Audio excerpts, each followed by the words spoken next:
me gustaría dar la bienvenida a todo el mundo que esté siguiendo esta conversación con Aida Pallarés y con Gabriel Calderón. Gabriel es un viejo conocido de la Sala Beckett, donde ha dado algunos cursos, y también hace un par de años trajo al Teatro Nacional. ¿Fueron hace 2 años o hace 3? Sí. 2. Hace 2 años trajo al Teatro Nacional, o dirigió en el Teatro Nacional de Cataluña al Que rebentin els actors.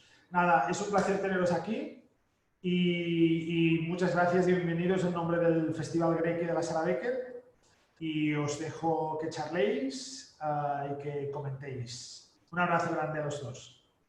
Gracias, Víctor. Bueno, pues muchas gracias. De entrada, iré avisando durante la entrevista de que al final, los últimos 15 minutos, ya empezaremos Gabriel empezará a responder preguntas, por lo tanto podéis hacer preguntas que las contestará entonces y las iremos leyendo durante el transcurso de la entrevista, pero las contestará al final. Y nada, de entrada, muchas gracias, Gabriel. Y yo quería preguntarte, empezar un poco, mientras se va sumando más gente y todo, como hemos empezado prepuntuales, empezar un poco a preguntarte que cómo habéis vivido todo el tema del COVID en Uruguay, a nivel teatral.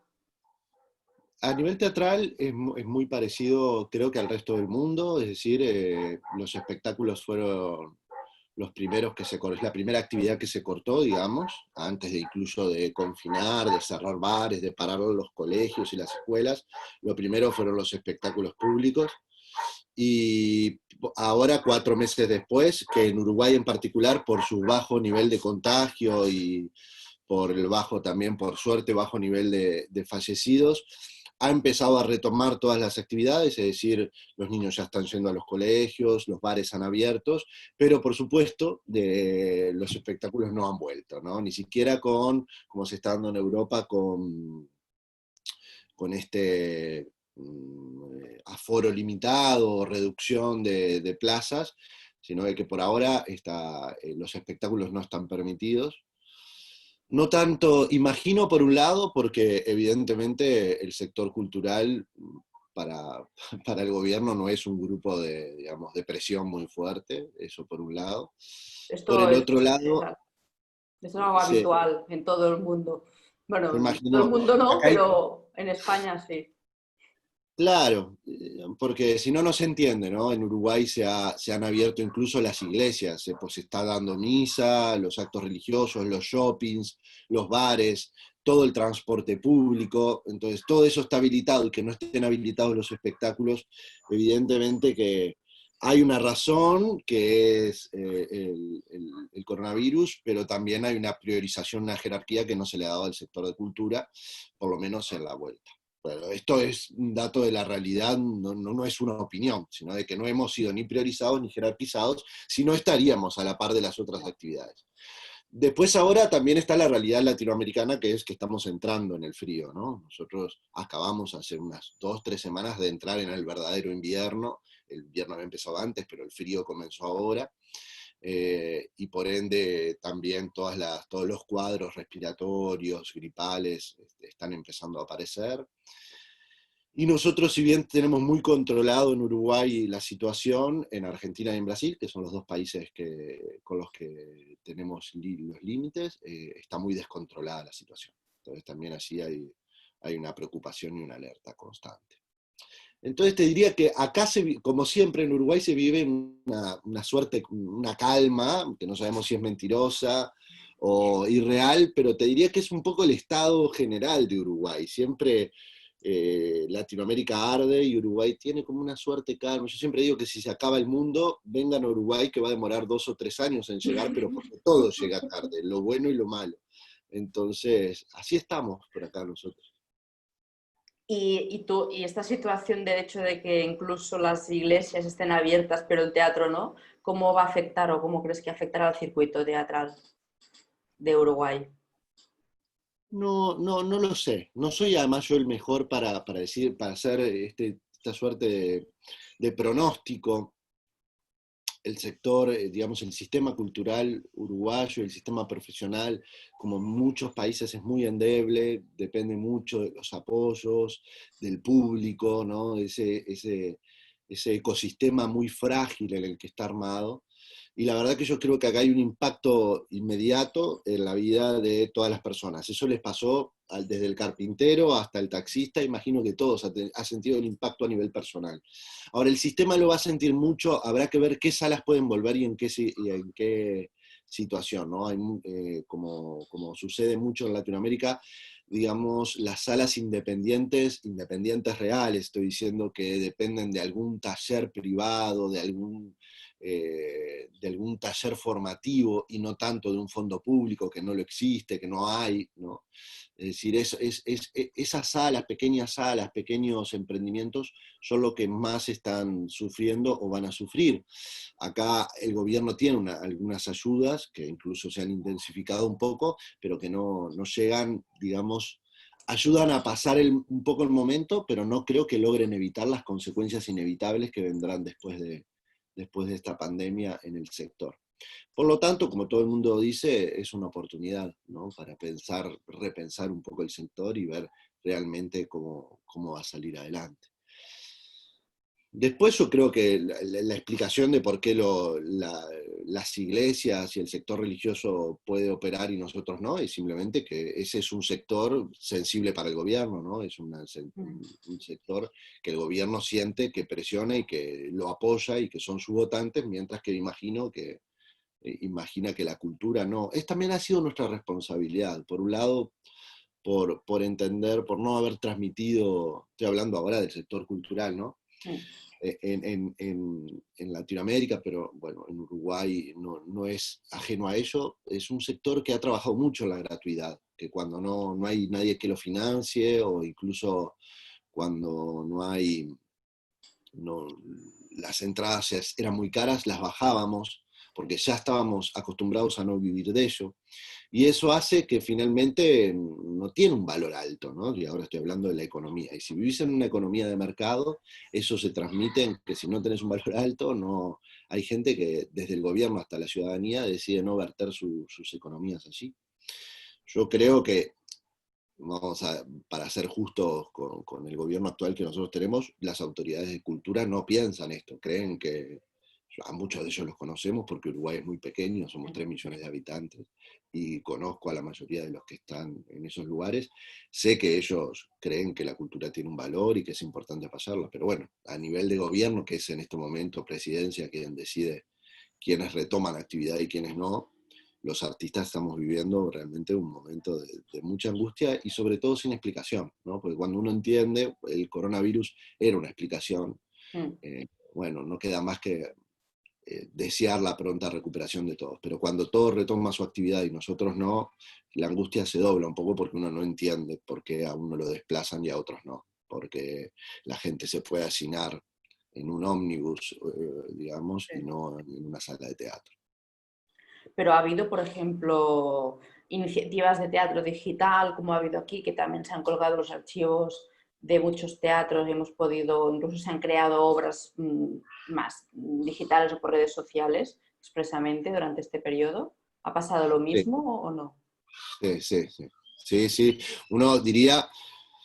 Uno podría ser optimista y decir, la gente estoy hablando ahora, todos, ¿no? Todo el mundo saldrá reconociendo al arte, agradeciendo al arte, como el aplauso que se le hacía a los médicos, agradeciendo al arte cómo ayudó en esta pandemia a salir con los menores daños psicológicos, personales, psiquiátricos, diría uno, pero uno convencido de que el arte ha cumplido un papel fundamental en esta pandemia, en sostener, en acompañar las soledades, acompañar a las familias, en generar entretenimiento, tanto para los adultos como para los niños, y uno esperaría que fuera recompensado por eso, ¿no? Pero la verdad es que no aparecen señales claras al respecto sobre decir, bueno, los valoramos porque nos ayudaron a hacer de esta soledad y de este distanciamiento algo más humano, y los vamos a recompensar, digamos, reconociendo su trabajo, sosteniéndolo en el futuro.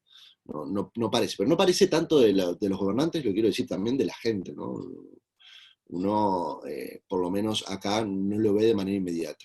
Yo creo que hay buenas señales al respecto, por lo menos del público en general, que es en la mayoría de los lugares en donde se está abriendo, en donde se vuelve, el público demuestra su apoyo, está allí, no le tiene miedo digamos, al miedo instaurado por el coronavirus, y está llenando las salas, yendo a los espectáculos, apoyando a los artistas, y creo que esa es la comunidad primera que nosotros tenemos que defender, ¿no? La de nuestros espectadores, lectores, con los artistas, y después, evidentemente, vendrán el reconocimiento de los representantes y los gobiernos a un lazo que se muestra fuerte, ¿no?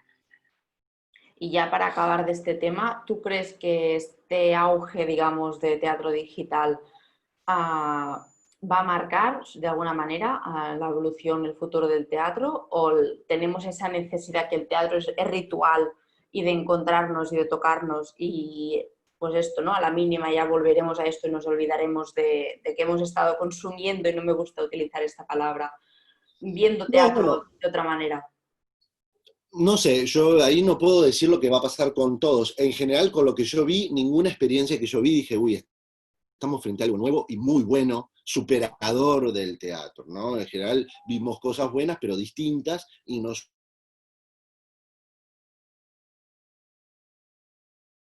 gente valore más lo que es el convivio, la comunidad, la presencialidad.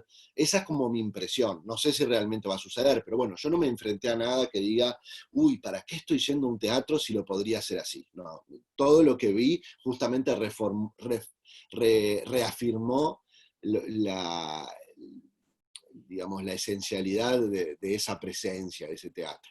Que uno diría, en la tendencia y la estadística universal de la historia del teatro, sería así siempre, ¿no? No la mató nadie, yo no creo que este virus ni la virtualidad contemporánea venga a matarla. Es verdad que puede hacer que la repensemos, que eso es saludable, ¿no? Es decir, que este confinamiento y las nuevas tecnologías nos obligan a repensar los vínculos, a repensar los tiempos dedicados, las distancias necesarias, pero no creo que vaya a haber un cambio definitivo al respecto. Al menos soy escéptico, pero la verdad que yo podría equivocarme de 100%, porque no soy nadie ni un estudioso del tema como para decir qué es lo que va a pasar.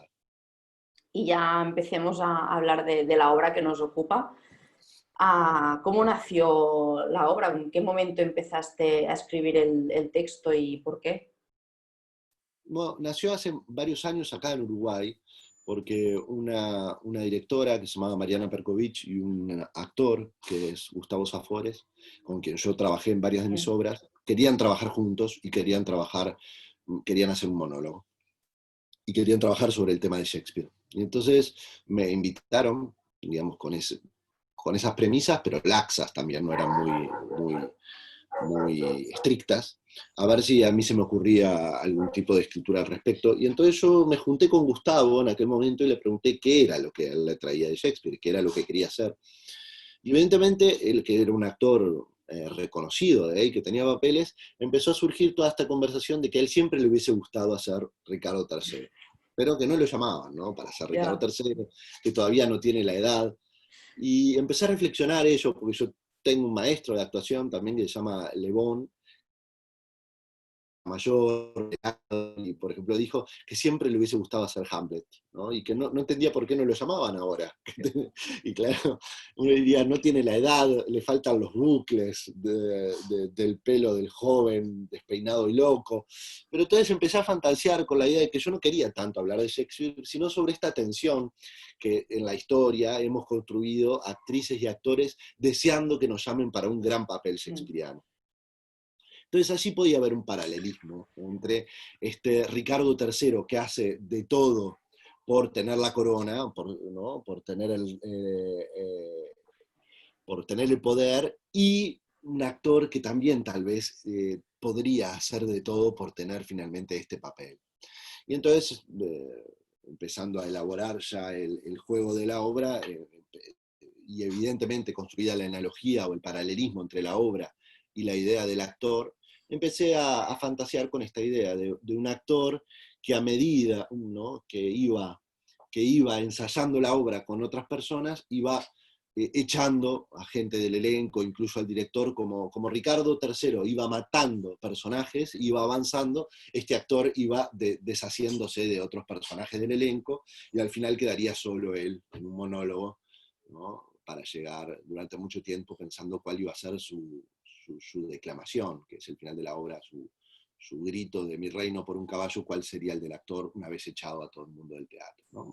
Y bueno, este es un juego, un poco el juego planteado por la pieza, y digamos, esa es la motivación. Entonces, claro, la escribí para que la hicieran, y de hecho la hicieron ellos maravillosamente, pero yo nunca la hice. Entonces, la escritura siempre tiene una tensión distinta cuando uno tiene la responsabilidad finalmente de llevarlo a escena, a cuando uno entrega más bien un problema, ¿no? Bueno, lo escribo esto, pero ahora la responsabilidad de que salga bien y que llegue a buen puerto es de otro equipo creativo que se juega mucho más la piel que yo. De hecho, en el texto hay una serie de indicaciones. Al inicio das unas indicaciones al actor, al director. Sí, esas indicaciones en general están en todas mis obras, y ha sido por ver también un sistema de escritura que tengo yo, que es de mucha confianza en el equipo que lo va a hacer, ¿no? Es decir, yo creo que las verdaderas peleas y discusiones se dan en el campo del teatro, de la escena. Y como un respeto, tengo una confianza en el texto, pero no un respeto, ¿no? Es decir, lo respeto desde el nivel de confianza, como respeto, yo siempre digo, como se respeta a un actor o una actriz o a un director en el que uno decide trabajar junto y confía en que el otro es capaz de hacerlo. Pero uno no lo respeta de una manera solemne diciendo todo lo que me diga el actor está bien porque es el actor. No. Entonces tampoco quiero que se tenga ese tipo de respeto solemne con el texto. Entonces hay unas indicaciones allí en donde les digo primero al actor que el traje que le construí, digamos, no es un traje sencillo, pero que hay que darle tiempo también. No es asunto de... El texto teatral no es un traje que uno se pone hecho a la medida. Lo que siempre es preferible, yo creo, la impostura. Es decir, que el cuerpo va a tener que poco a poco en el uso encontrar su forma y tal vez modificar su forma para usar ese traje, y el traje también hay que doblarlo, hay que calentarlo, y hay que encontrar sus mejores gestos, digamos. Y en oposición a, yo no sé si esto está en este texto, pero es algo que yo he ido modificando, en la publicación, la segunda traducción al castellano de los elementos de Euclides, allí en esa publicación de 1637 hay siempre hay un aviso al lector que a mí me fascina, que dice, me parece que es del editor, creo que no es de Euclides, el editor en castellano dice, 3 cosas son imposibles con este texto. Dice, refutar una parte, recortar algún segmento y cambiar de lugar, ¿no? Y entonces yo siempre tomo ese texto y lo reformulo para mis textos, y siempre tiene un aviso que dice, 3 cosas son aconsejables con este texto: refutar alguna parte, cambiar de lugar y recortar. Por favor, siempre recorten. Y es lo que yo hago cuando dirijo mis textos, ¿no? Cuando yo dirijo es muy raro que yo lo haga el 100% del material que era el material inicial, digamos. Siempre recorto una escena o saco otras, y cuando se hacen en otros lados, esos recortes cambian, escenas que yo no hice las hacen, ¿no? Porque los contextos son muy distintos. Entonces, yo creo que el material textual tiene que tener esa flexibilidad. En la obra también criticas, sin hacer, digamos, muchos spoilers y tal, también, no más que criticar, hay una reflexión sobre un tipo de teatro y un tipo de espectador, ¿no? Que quizá elige ir al teatro como podría elegir estar en el sofá viendo la tele. De hecho, Sí, incluso llegas a decir que se trata de que, que estamos en guerra y que es una guerra contra la estupidez. Son palabras bestias. no, bueno, en determinado momento, no lo digo yo, ¿no? Yo sé que estas cosas son obvias, pero las dice el personaje. Sí. Y claro, el personaje agarra, bebe de una arista que todos tenemos, que puede ser nuestro resentimiento, nuestro enojo, nuestro odio a lo que hacemos, y necesita enervarlo, ¿no? Evidentemente, ¿qué va a decir Ricardo III, que es un personaje arrogante, soberbio, aburrido, y en su aburrimiento y su descontento, digamos, mata, roba, asesina?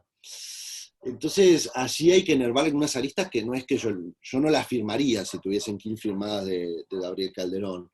Siempre hay un libro de Amos Oz que se llama La historia comienza, en donde él detalla, dice, claro, en Noches Blancas, Dostoyevsky empieza de una manera muy inusual para Dostoyevsky. Dice, empieza con un relato muy dulce, recargado, melancólico, digamos, muy azucarado. Uno no reconoce a Dostoyevsky así.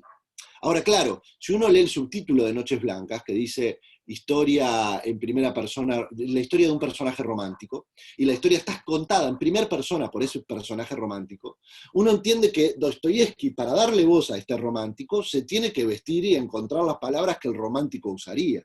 Claro que evidentemente Dostoyevsky se cubre atrás, decide poner en primera persona, ¿no? Como yo decido elevar o hacer la obra con Ricardo III y no con Puck de Sueño una noche de verano, o no con algún personaje un poco más amable, no sé, podría agarrar yo a Claudio en Hamlet o a otro, ¿no? No, decido hacerlo con Ricardo III porque justamente me parece divertido. Ahora, no creo que las verdades allí espetadas sean verdades completas, pero sí creo que hay algo de verdad, ¿no? Que hay algo, por ejemplo, como vos decías, hay algo de injusto en los espectadores contemporáneos, muchas veces que exigen demasiado en relación a lo que dan, que a veces es solo su presencia, ¿no? Yo creo que el teatro, sobre todo, y el teatro que es convivio con espectadores en la sala, para donde sin ese grupo de espectadores el teatro no existiría. Allí lo que hay que reconocer es que una parte de esas personas se han estado preparando y ensayando durante meses. ¿Eso qué quiere decir? ¿Que podemos aceptar cualquier cosa?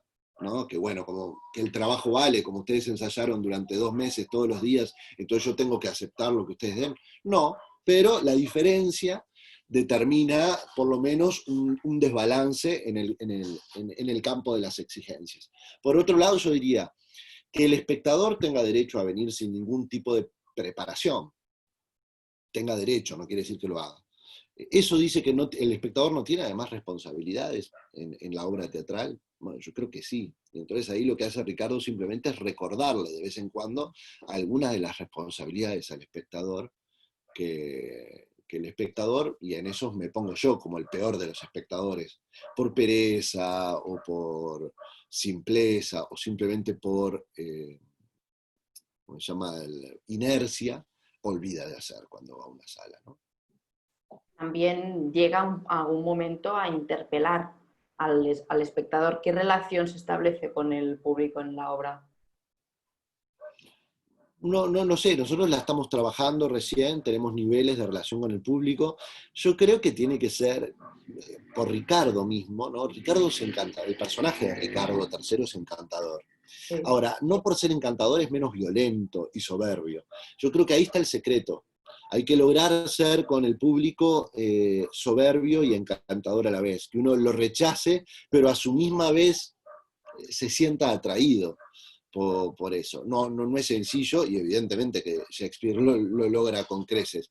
En la reescritura está insinuado allí en diferentes niveles de este actor, hablando de las miserias del teatro, que también a la gente, a todos nos gusta saber, ¿no? Es como la comidilla de qué iba ahí en tal elenco, qué pasó con tal persona, dejó tal grupo, por qué se dijo, qué pasó. Entonces allí hay una parte de nuestra vanidad y nuestras miserias que a todos nos gusta compartir, pero por el otro lado, ese mecanismo teatral de que aquello que disfrutamos cuando se lo hacen a otro, no nos gusta mucho cuando nos lo hacen a nosotros, ¿no? Entonces la obra, por ser responsable con la temática, digamos, que en sí mismo propone, debe ser capaz en algunos momentos de mirar a los espectadores y decirles mi enojo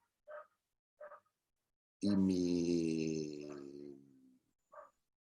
¿cómo decirlo?, mi veneno también puede ser hacia ustedes, así que cuidado, no me quieran demasiado. En la construcción de un personaje, el ego del actor siempre acaba apareciendo. Sí, bueno, yo diría que es necesario, ¿no? Que sin ese ego, sin esa voluntad de amarse y ser amado, ¿no? Yo creo que eso es muy importante, que el autor, que la gente que trabaja reconozca que en el campo de nuestras motivaciones está la de amar y ser amado y de amarse uno mismo. Yo creo que es esencial para hacer este trabajo. Uno lo diría, bueno, Ricardo, en esta historia del jabalí, tal vez se hace más evidente por la temática, pero yo diría que es necesario para cualquier trabajo. Es decir, esas diferencias, eso es lo interesante de un grupo teatral, cómo hacer para que todo el mundo encuentre su espacio para ser amado, para poder mostrar el momento en ser aceptado a los demás, y que ese no sea el motor inicial del trabajo, ¿no? Ninguno de nosotros hace las cosas por solo una cosa.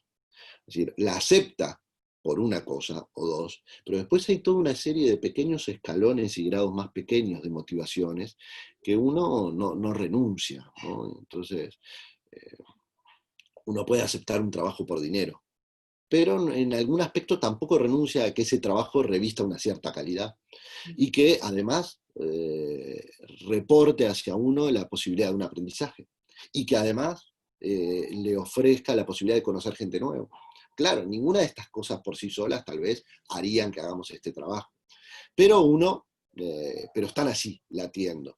Y desde el punto de vista de que están latiendo, de que existen, uno podría decir, bueno, las da por descontado porque saben que está, o como me parece que hacemos nosotros en este caso con Joan, en este grupo de trabajo, diciendo, bueno, si están, vamos a ver si no nos son útiles, si no las podemos utilizar en función de la energía de la obra. Y eso es lo que hacemos. También en la obra hay una reflexión sobre el hecho de qué separa, ¿no?, el actor del personaje, dónde está esa línea que los separa. Sí, es el entre, ¿no? Yo creo, la obra es el entre, pero yo creo que siempre, la obra se para en un lugar que es muy reconocible para cualquier actor o para cualquier actriz. Siempre al actor y a la actriz se le hace, o la actuación, digamos, es una propuesta muy difícil, porque uno le propone a una actriz hacer Gertrudis, ¿no? Entonces, bueno, la actriz diría, bueno, perfecto, voy a hacer Gertrudis, ¿dónde está? ¿Me la presentan? Porque tengo que hacer de ella. ¿Cómo es? ¿Es alta? ¿Es como yo? ¿Qué tengo que ver yo con Gertrudis? ¿No? Bueno, no está. Este es el primer problema que tiene. No solo no está, no existe. No. Es más, no queremos que seas ella, queremos que vos hagas de ella. Esto nos parece interesante. Entonces, hay una primera imposibilidad, que es el personaje que tengo que hacer no es un lugar que voy a poder, no existe, nunca voy a poder ser ese personaje. Voy a poder hacer de ese personaje. Después hay una segunda imposibilidad, que es, la actriz me podría decir, bueno, ya que no existe, por lo menos voy a hacer de mí, que yo existo y sé cómo soy. ¿No? Y diríamos, no, esa es otra imposibilidad. Nosotros no queremos que vos hagas de vos, ¿no? Queremos que seas vos intentando ser este personaje. La actriz me diría, bueno, si no soy yo y no puedo ser ella, que venga cualquiera. Y uno diría, no, porque no me da lo mismo que este intento de ser alguien al que no puedo ser lo haga cualquiera. Yo justamente quiero que seas vos. Es decir, que estas dos imposibilidades, el actor y el personaje, la actriz y el personaje, son dos territorios que por no ser habitados, sin embargo, son muy importantes. Es decir, tensan la creación en su inexistencia, en su imposibilidad de habitarlos. Uno diría, por alusión y por ilusión está presente, tanto el personaje como el actor. Y son estos intentos, ¿no?, lo que nos gusta ver. Es decir, en qué determinado momento reconocemos un poco al actor haciendo de Ricardo, y en qué momento nos olvidamos de que ahí había un actor y creemos ver a Ricardo, ¿no? Y decimos, era él, y nadie sabe cómo era Ricardo. Así que sí, digamos, ese límite que vos muy bien marcás de la representación y la presentación del cuerpo del actor y la representación del personaje, más que como espacios, me interesan su construcción intermedio, ¿no? Antonio Araujo es un director brasilero que dice una frase que me gusta mucho, es la construcción del personaje es ir hacia otro mientras se va hacia uno mismo. Pero es el ir, ¿no? Es esa tensión en ir hacia dos lugares distintos lo que va a emerger como un espacio de creación, como un personaje, uno diría. De hecho, te he leído en alguna entrevista que decías que lo que tú escribes para ver a los actores actuar. Sí, Sí, porque tiene que ver con las reflexiones del tiempo sobre por qué uno hace teatro y por qué uno escribe al final, porque yo soy dramaturgo, es básicamente lo que soy. Cuando dirijo soy un dramaturgo que dirige, y cuando actúo soy un dramaturgo que actúa, pero mi esencia es de dramaturgia. Y a mí me apasiona la dramaturgia porque amo el teatro, y no viceversa, no es lo mismo, ¿no? Yo no amo la dramaturgia porque me gusta el teatro, es al revés. Es decir, mi pasión a la dramaturgia es que es mi camino para ir hacia el teatro. Si la dramaturgia a mí no me condujera al teatro, yo no escribiría, ¿no? De hecho, yo no escribo nada que no sea teatro, no escribo nada que no sea obras de teatro, ¿no? No escribo novelas, ni cuentos, ni poesía, no escribo ensayos, no escribo periodismo, no hago notas. Sería capaz de escribir todo eso si estuviera dentro de una obra de teatro. Es decir, dentro de una obra de teatro yo siento que puedo hacerlo. Fuera no tiene ningún sentido. ¿Por qué? Porque para mí tiene mucho sentido ir hacia el teatro. Y es lo que me gusta, ¿no? Me gusta el teatro, los grupos. Y en el tiempo, afinando un poco, ¿no? Porque el teatro es una cosa muy amplia, puede ser desde un edificio hasta un grupo de creadores, escenografía, plástico, un mundo sonoro, que, bueno, yo he descubierto que a mí me gusta mucho ver a los actores y a las actrices actuar. Mucho, de una manera tonta, diría yo, que yo voy a ver una obra y me puede no gustar nada el tema, la obra, la dirección, pero si hay un actor, una actriz que actúan bien, yo siento que valió mi día, o sea, me voy como lleno diciendo, qué bien lo hacen, cómo hacen. Mientras que en lo opuesto, pero es a nivel de satisfacción personal, ¿no? Yo tengo amigos que me dicen lo opuesto. Digo, yo puedo ver gente actuando mal, sin embargo, si veo una idea bien expresada, un momento en donde rozan, bueno, perfecto, no me pasa a mí. Entonces ahí hay simplemente un reconocimiento del gusto personal en el que uno dice, bueno, si te gustan los actores y las actrices actuando, tus textos deberían no ayudar a que actúen, porque no se los puede ayudar en ese sentido, pero sí yo creo que los textos pueden ofrecer oportunidades de actuación distintas, ¿no? Hay textos que ofrecen más oportunidades para el actor y para la actriz. Y a mí me obsesiona mucho esa idea, ¿no? De que cuando como dramaturgo estoy escribiendo para un espectador que me va a experienciar, una espectadora que me va a vivir en otro lugar, que no me va a leer, pero también estoy escribiendo para un actor o una actriz que están dispuestos a encontrar en ese texto alguna posibilidad para que ellos, uno diría, feamente se luzcan, pero que en ese lucir esté el desarrollo bien de su arte, la concreción de algo muy difícil que es el teatro, también el éxito del ego, ¿no? Todas esas posibilidades promovidas por una palabra. Me parece muy mágico, es la alquimia de la palabra teatral, ¿no? Que produce cosas con los cuerpos muy distintas a las reglas al interior de un texto literario, ¿no? Por lo tanto, ¿escribes el teatro que te gusta ver como espectador? No, para nada, no, está muy bien observado eso, no. No, escribo lo que me gustaría ver actuado, pero no escribo a mí me gusta, por ejemplo, para poner un ejemplo claro, por ejemplo, soy fan del teatro postdramático. Y me gusta mucho todos esos procedimientos. Voy a las obras y disfruto como cochino. Por ejemplo, mi amigo, mi maestro, mi hermano Sergio Blanco, que trabaja todo con autoficción. Sí. Me encanta la autoficción. Soy incapaz de escribir una palabra en relación a esos procedimientos, ¿no? Entonces no estaría vinculado con que mi escritura es una defensa del teatro que yo creo que me gusta ver. No, yo por un lado escribo el teatro que puedo, que se me da, que tiene más que ver con procedimientos tradicionales de la dramaturgia, ¿no? Pero por el otro lado trato de que eso, que es lo que puedo hacer, ofrezca oportunidades de actuación, que es lo que me gusta ver en actores. Pero los actores y las actrices son unos bichos, digamos, también son unos animales muy inteligentes, encuentran diferentes mecanismos para lucirse, para actuar y para hacer sus acrobacias poéticas en textos muy disímiles, ¿no? Yo conozco, se me viene a la cabeza nombres de 5 o 6 actrices o actores que le das la guía de teléfono y hacen una obra maravillosa, ¿no? O sea, porque lo saben hacer. Hay que darles un texto muy malo para que ellos no logran hacer los movimientos tales como para... me gusta pensar que un texto puede ofrecer resistencia a ese procedimiento o ayudar a ese procedimiento. ¿Esto quiere decir que uno escribe textos funcionales a la escena? No, no necesariamente, ¿no?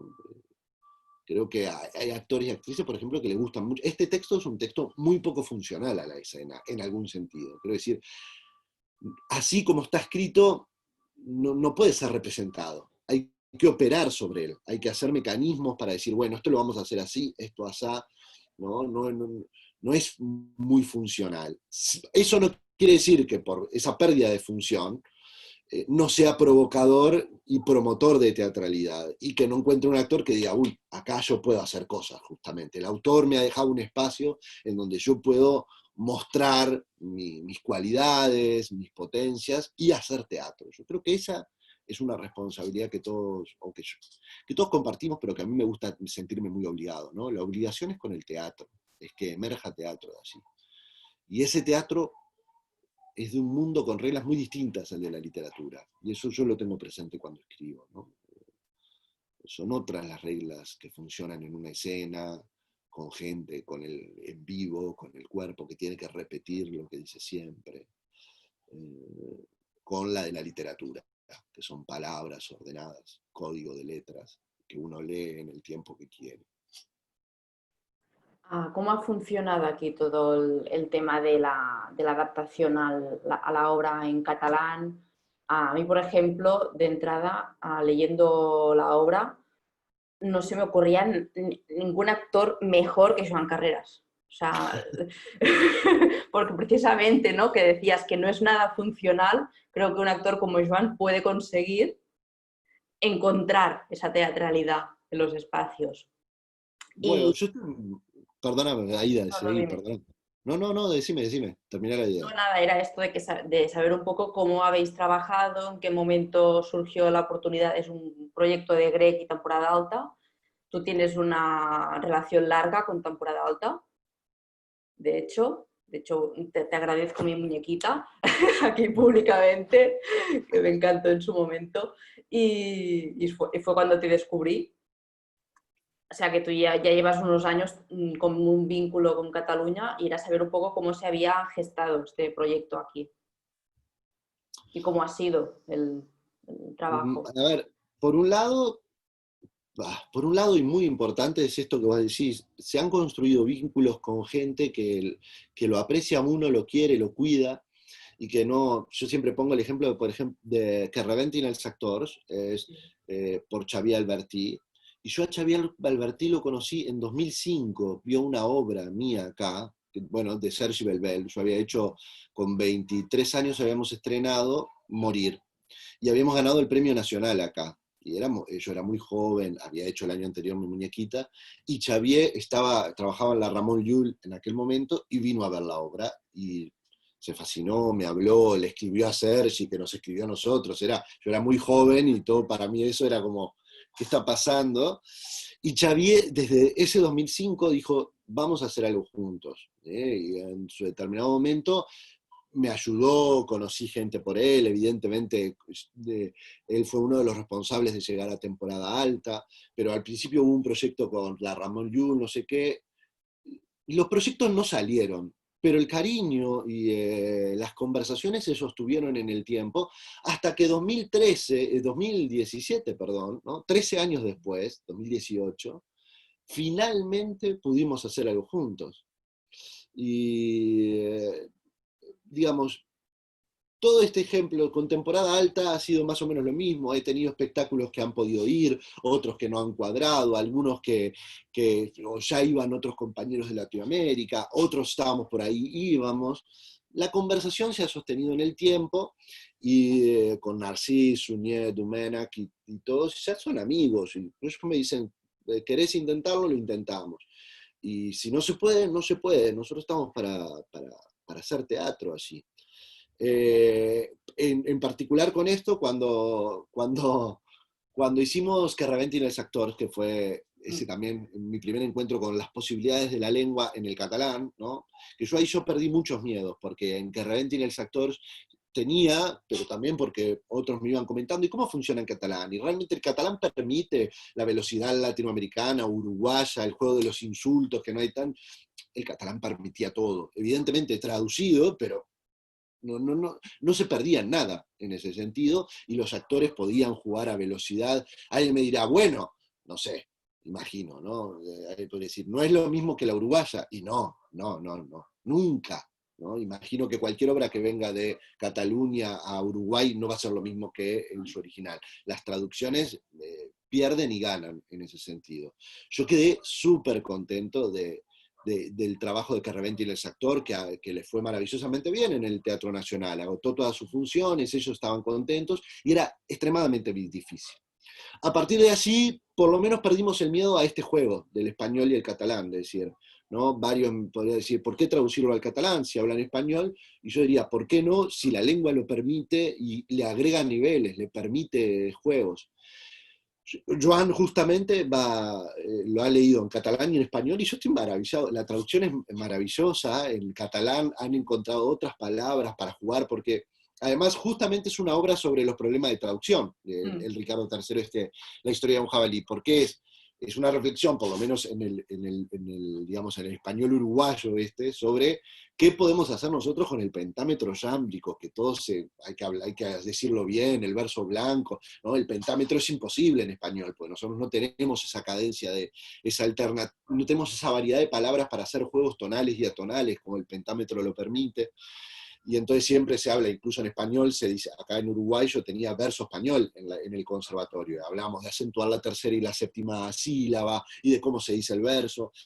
Entonces me parecía que era una oportunidad para jugar con todo este mundo intraducible, ¿no? En donde el actor viene acá a decir cómo se hace el verso y cómo se dice. Y bueno, entonces hay un juego con el español sobre las rimas, las tonalidades, las acentuaciones. Y eso, al pasarlo al catalán, hay que encontrar otro tipo de juegos, otro tipo de rimas, otro tipo de respiración. Pero a mí todo eso me apasiona. Lo leímos en catalán, estos fueron los encuentros con Joan, y nada, yo estaba fascinado. Además, para mí el catalán tiene algo que me gusta mucho, que es que pega fuerte, ¿no? Yo siento que es un lenguaje que va dando golpes de manera mucho más interesantes que el español.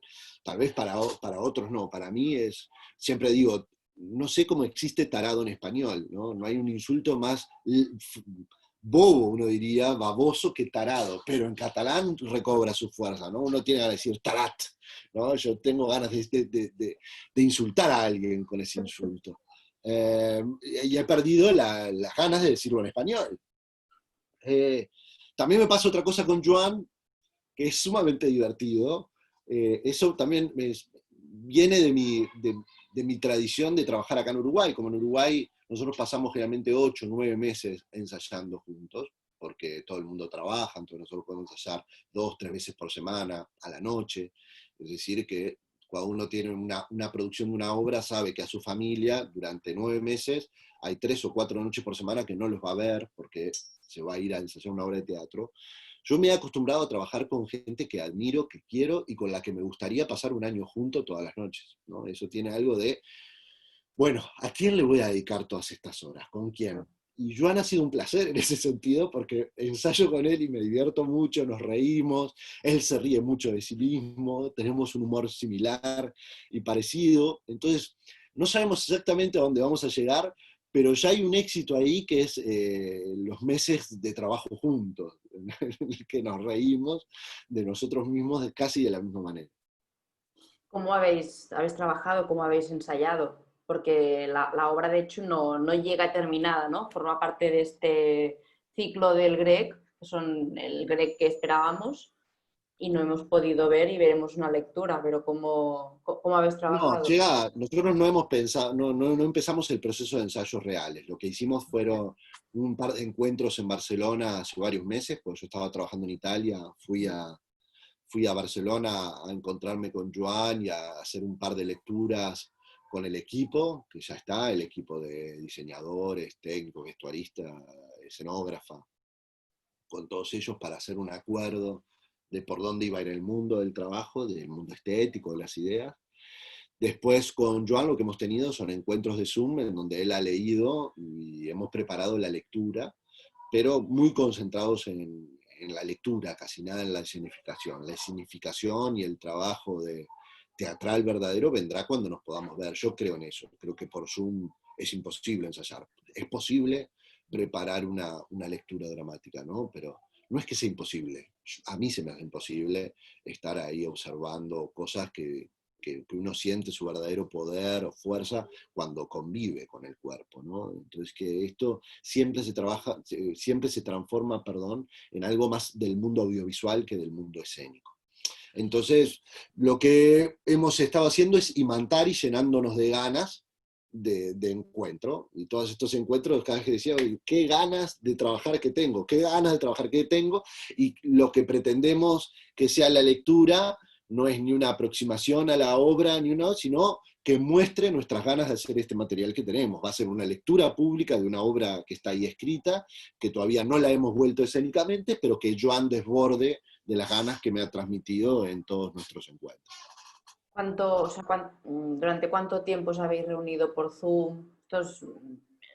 Digamos, estas charlas de hablar de la obra, ¿cuánto tiempo han durado? No, bueno, ha sido desde que definimos que íbamos a hacer la lectura pública, ha sido hace unos 2 meses. Tuvimos, yo te diría, unos 6, 7 encuentros. Estos últimos días tuvimos 2 más o 3 más. Por ejemplo, el lunes y ayer y anteayer nos juntamos durante unas horas más largas para trabajar. Ahí hay que medir, yo siempre le digo, no tiene ningún sentido trabajar si va a pasar 4 meses hasta que nos veamos, porque ahí hay algo de energía que no se sostiene. Entonces es mejor, y varios de los encuentros, no los de ayer y anteayer, pero de los primeros encuentros era, contame cómo estás, mandamos mucho mensaje por WhatsApp, nos divertimos, porque además él es muy conocido allá, entonces yo lo veo en otras cosas y le puedo mandar mensajes. Ha sido más de esto, de sostener el ánimo y mantener las ganas de trabajar juntos, que la de preparar verdaderamente un material escénico, que creemos que es algo que va a empezar a partir de ahora. Yo tengo pensado ir en noviembre allí. En noviembre sería todo el proceso de ensayos y en diciembre estrenaríamos en temporada alta. Antes comentabas, ¿no? Que de repente en los actors que había gente que de hecho yo me acuerdo que cuando fui a ver la obra también me preguntaba, hostia, ¿van a aguantar el ritmo? O sea, ¿podrán? Y realmente sí, porque era, bueno, para los actores yo creo que acabaron al final reventados realmente de que ya no podían más de lo rápido que hablaron. Y en cambio lo hicieron realmente muy, muy bien. Y fluyó mucho y fue muy natural. ¿Qué diferencias notas con los actores de aquí y con los de Uruguay, que estás más acostumbrado a trabajar? No, ninguna. Evidentemente, o sea, eso yo les decía a ellos, cuando evidentemente había en algún momento del proceso que algunos de los actores en la versión de Cataluña me decían, creo que no puedo más. Yo les decía, era lo mismo que me decían los uruguayos. No es que esto es que vos no podés por ser catalán y que los uruguayos pueden porque viven así. Con los actores que yo trabajo hay un momento en que siempre me dicen, creo que no puedo ir más rápido, creo que no me va a dar la voz, creo que no voy a llegar al final. Entonces, lo que pasa es que el espectador siempre recibe el final y dice, qué bien lo hacen, pero no saben que atrás de ese bien lo hacen está el actor o todo el equipo diciendo, no lo voy a lograr, no lo voy a lograr. O otra idea que es mucho mejor, dice, yo la aprendí con una frase de Margarita Sirgu, la catalana, ¿no? que fundó todo el teatro, o gran parte de nuestro teatro nacional, creando la Comedia Nacional y el Conservatorio Nacional. Ella era muy famosa acá y se jubiló y se fue a vivir a Punta del Este, a la costa. Y un día llegó una periodista y la va y le hace una pregunta, le dice, Margarita, ¿qué se siente? Usted quiso ser actriz y giró por todos los teatros del mundo haciendo los grandes personajes, soñó con crear un teatro y lo creó, soñó con crear una escuela y lo hizo. Marita, ¿qué se siente haber conseguido todo lo que una soñó? Y ella dice, ¿y usted qué sabe lo que yo soñé? ¿No? Entonces, es evidente que mientras la gente, el espectador ve wow, lo que hace, el actor puede estar diciendo, lo que no hago, ¿no? Yo soñaba con algo mucho más grande, con algo mucho mejor, soñaba con hacerlo mejor. Otra vez, no importa en esos lugares, lo que importa es el intento denodado por alguien por hacerlo. Y esa es la respuesta cuando algún actor me dice, no puedo, y yo le digo, que se vea que no podés. Yo lo que no quiero ver es que abandones, pero que se vea que vos estás dando todo por llegar a un lugar. En las conversaciones diarias, cuando yo me peleo con alguien, muchas veces no me da la voz, me ahogo, o quiero expresar una idea y no la encuentro. Eso no le quita verdad, ¿no? Sino que uno diría, estamos acostumbrados a no poder ser perfectos, a no armar los discursos. El escenario puede, por ende, trabajar sobre esto, ¿no? Con ciertos cuidados, que no se transforme en un criterio continuo, que no vaya tan veloz que la gente no lo pueda seguir. Tiene que ser una velocidad exigente, creo yo. Eso me gusta así en los espectáculos. Es decir, no ir a la velocidad del público, decir, doy un paso, el público viene, doy un paso, el público viene. Yo creo que hay que mantener una suerte de como la zanahoria, que siempre sienta, ahora, siempre sienta que la puede alcanzar, que lo va a entender, que lo está siguiendo, que va un poquito atrás. Si esta distancia se hace muy grande, el público abandona y dice, bueno, esto no es para mí, ¿no? Y que es el peligro. Yo no estoy negado a que muchas veces eso pase incluso al interior de mis obras, ¿no? Que alguien diga, hablaban demasiado rápido para mí, o gritaban fuerte. Yo siempre cuento que en la versión uruguaya de Que revienten el sector, de Ex, Que revienten los actores, salió una amiga, ¿no? Y salió de la obra, nosotros la hacíamos en un teatro mucho más pequeño, de 70 lugares, ¿no? Imagínate la misma obra, pero con espectadores casi adentro de la sala, 70 lugares, ¿no? Y sale una amiga y me dice, está un poco gritado. Y yo le digo, ¿un poco gritado? Estamos gritando desde el minuto 1, está muy gritado. O sea, yo entiendo que eso no puede ser, o sea, es claro que está gritado. La idea era que superaras el grito y pudieras ver otra cosa, pero si no lo pudiste superar, evidentemente que es parte de nuestros peligros, digamos. Tenemos ya, son -10, tenemos algunas preguntas que han empezado a hacer. También aprovecho para avisar a los que se han unido antes de, o sea, después de que ya hayamos empezado, que pueden hacer preguntas, que tenemos ahora estos 10 minutos para hacer preguntas. Preguntan si crees que los autores se plantean escribir obras que tengan en cuenta que los intérpretes actúen alejados en el escenario para mantener las distancias de seguridad. Porque ahora hay concursos de dramaturgia en que se pide este requisito, y pregunta si esto nos obligará a cuidar más los textos o si estamos obligados de alguna manera a escribir monólogos o piezas para 2 o 3 actores que no tengan que tocarse. Creo que los autores, las autoras y los autores de teatro están muy entrenados en las limitaciones, ¿no? Siempre hay alguna limitación nueva, ¿no? O es el presupuesto, entonces llaman a obras cortas de 20 minutos, o obras para ser leídas, u obras para 3 actores, o obras sobre temas, ¿no? Obras que traten la violencia sobre los niños, siempre yo no estoy en contra que alguna administración o un teatro privado haga una convocatoria con las cosas que quiera promover, ¿no? Con las limitaciones, etc. Entonces me imagino que ahora hay una nueva limitación, que es pensar obras con la distancia. Claro que sí, lo que me resisto a creer que eso va a ser una vertiente o sea, que todos vamos a estar obligados a cantar bajo la misma canción. Como yo dijera, a partir de ahora las obras solo pueden hablar de violencia de género. No, yo lo que quiero es que se promueva, pero no quiero que obliguen a todo el mundo a hablar sobre un tema o a trabajar con 2 o 3 actores o a trabajar bajo estos procedimientos. Me resisto, pero porque no lo veo, no lo veo en la tendencia de que hay algo de lo que pasó que va a cambiar para siempre la dramaturgia. Evidentemente la hace repensar, la puede modificar, y el teatro lo incorporará. En ese sentido es casi como el capitalismo, es muy difícil matarlo, siempre encuentra una manera para salir adelante. Entonces, sí creo que es posible, y creo que no solo es posible, sino que pueden salir buenas obras de ello. Lo que no creo es que todos podamos hacer. No, también es una limitación, o sea, es como autocensurarse de entrada. Yo entiendo que ponerse a escribir ya sabiendo, esto solo puede ser para 1 o 2 actores, no pueden tocarse, tienen que estar a X distancia. A mí todas las limitaciones siempre me vienen como ganas pero eso es de niño infantil, ¿no? Yo creo que las obras ahora tienen que empezar con el espectador entrando por la platea y tosiendo. Me parece que es lo interesante, es lo peligroso, es tonto, es una asustaviejas, Pero bueno, por lo menos sacarse la gente que deje de venir al teatro porque alguien tosa o que quiera ese distanciamiento. Yo creo que el teatro en ese sentido siempre ha sido peligroso, ha estado fuera de los márgenes, está fuera de la ley, y el buen teatro respira allí en esas imposibilidades. Después se encuentra sus maneras, como las encontraba Shakespeare, para estar junto al rey y ser aceptado. Pero no se priva de ese mundo, ¿no? De ese mundo ilegal. Y otra pregunta también, que bueno, lo hemos comentado un poco, pero preguntaba si habías podido ver y oír al actor en catalán, en este caso sí, y comenta que las traducciones siempre pierden y si crees que el texto tiene la misma fuerza y si has podido trabajar con el traductor y si te ha consultado matices, porque traducir en el fondo es interpretar, ¿no? Sí, trabajé con el traductor y es maravilloso. El traductor es, que tengo acá el nombre, ahora se los busco, pero es el traductor de Shakespeare, muy conocido allí. Me lo preparé porque sabíamos que lo íbamos a mandar, ahora me lo mandan. Cuando lo escuché traducir en vivo, porque vino con unas dudas a un ensayo, y su trabajo era mejor que el mío. Más, si yo respondía, él se iba a dar cuenta que yo no sabía tanto.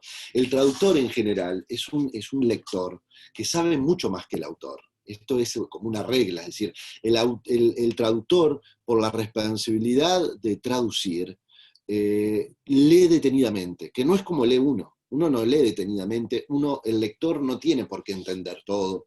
El traductor tiene que entender todo, ¿no? Tiene como esa responsabilidad, tiene que entender, no puede saltearse una página, no puede recortar. Entonces es un lector muy atento, por ende un escritor muy atento. Y cuando a uno lo traducen, siempre pasa que descubre cosas sobre su obra, en el sentido de que el lector dice, en la página 3 dijiste esto, y después en la página 7 el personaje no lo retoma, ni me acordaba, no me doy cuenta, ¿no? En la escritura uno no, por lo menos yo no soy tan atento como la mirada de ese traductor que está allí siendo muy, muy preciso. Y evidentemente nuestro traductor venía con comentarios maravillosos, palabras que traducidas sonaban mejor que en español, a mi criterio también. Yo decía, ¿por qué no puse esa? Que también existe en español, pero la encuentra, ¿no? Que suena mejor. Mira, acá le estoy mandando. Dígame, entonces sí, ha estado, vino, se leyó en catalán, y vuelvo yo a decir, nosotros trabajaremos con ese, incluso como Joan va a hacer temporada después en Madrid, probablemente él también la va a hacer en español.